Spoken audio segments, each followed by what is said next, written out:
afternoon. Tony Dottino, Monday, May 23rd, doing my Live with Tony. And today's discussion is going to be about fat. And as I was reading over the weekend, the June issue of the Harvard Health Letter, I found an item in the front of it, which was Ask the Doctor. And they have a section here that says, Ask the Doctor. And the editor, here we go. The editor-in-chief here is Dr. Anthony Komaroff, and the question is, what are the different types of body fat? I hear there are different types of fat in your body, some good and some not.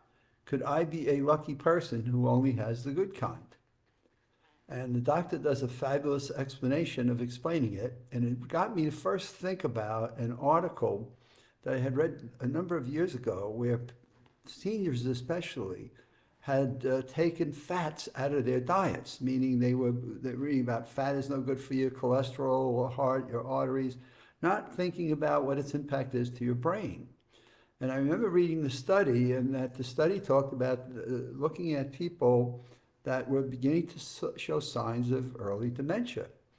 And when they started to investigate their eating habits and their life habits, they discovered that these people had taken fats out of their diet. Boy, they should have read something of this sort, because this article does a fabulous job of describing two types of fat. There are white fats and there are brown fats. So who would have ever thought that the fats in our body are two different colors, and whites and browns, and what's the difference, and which ones are good and which ones aren't? Well, in the case that these people discovered in the research they were doing, they discovered that taking fats out of your body, meaning if you're looking at fat content of almost everything you eat and you're pulling fats out, you're taking good fats out of your diet as well as bad fats. And what they were able to find is that these people had taken good fats out of their diet as well. And by doing that, they were taking out the insulation or the covering of the wiring in their brain. And therefore, they were short-circuiting their thinking patterns. Because remember, in one of my earlier lessons, I said, our brain has these fibers, right? These dendritic spines and axons, and they fire and connect and create synapses and all this wiring that goes on in your head, which is electrochemical, right? Electricity, the synapses, and the chemistry, which is pulling it together. And what they were doing was taking fats out of their diet. And so just imagine that you were to take fats out of your diet, or to take insulation off of the wiring in your house. So let's go around your house and take all the insulation off the wiring, and then run your air conditioner and your oven and your refrigerator. And what are you likely to have? A burnt down house is most likely, because of the short circuiting that you'll have in the wiring in your home. Well, your home here is no different. You have wiring in your brain, and that wiring needs insulation. And they have these nylon sheaths that cover the wiring that you've got that creates your thinking and your memories and your retention and your comprehension. And you are short-circuiting them by taking fats out. So here comes the Harvard June newsletter, and the doctor-in-chief does a super job, because what he starts out with is that, hey, when I was a student, right, and I was learning about the human anatomy, I learned there was a lot of fat in our bodies, right? We had, but we learned about bones, muscles, blood vessels, nerves, and organs, but we didn't learn much about fat. Now, I don't know how old this doctor is, but the fact of the matter is, in my years of studying memory and creativity and how our brains are fit and how our brains are unfit, it's only been since that study period that I've seen more and more come out on fat. And this is the icing on the cake. It's like, wow, we now know something about white fat and brown fat. And whoever stops to think about, when you're eating food, well, what fats am I putting into my body?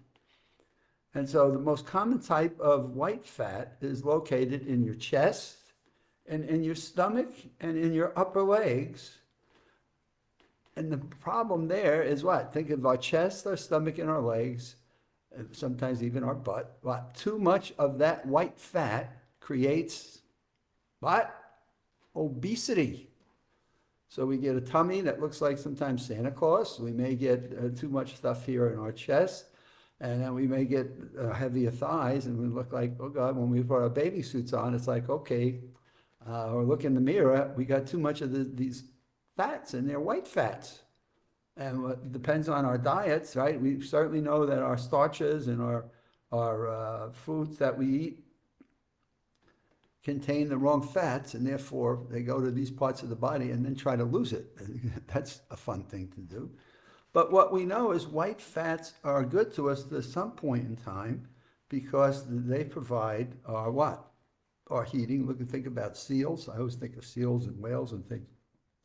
But it provides insulation against cold, but it's your rechargeable battery. And so as I'm reading the doctor's note, I think it was just fabulous. It's a great summary of fats.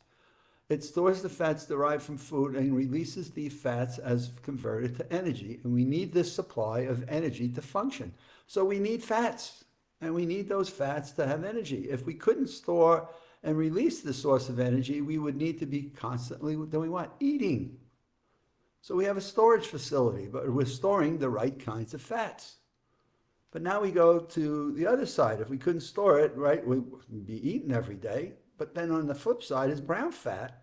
And we find that in the neck. Wow, this is interesting. In the neck, shoulders, and also in the chest and the abdomen. But we find it in much smaller quantities. It's about 1/100th of what we find in white fat. But its function is to burn the fat that is stored, creating the heat that keeps us warm.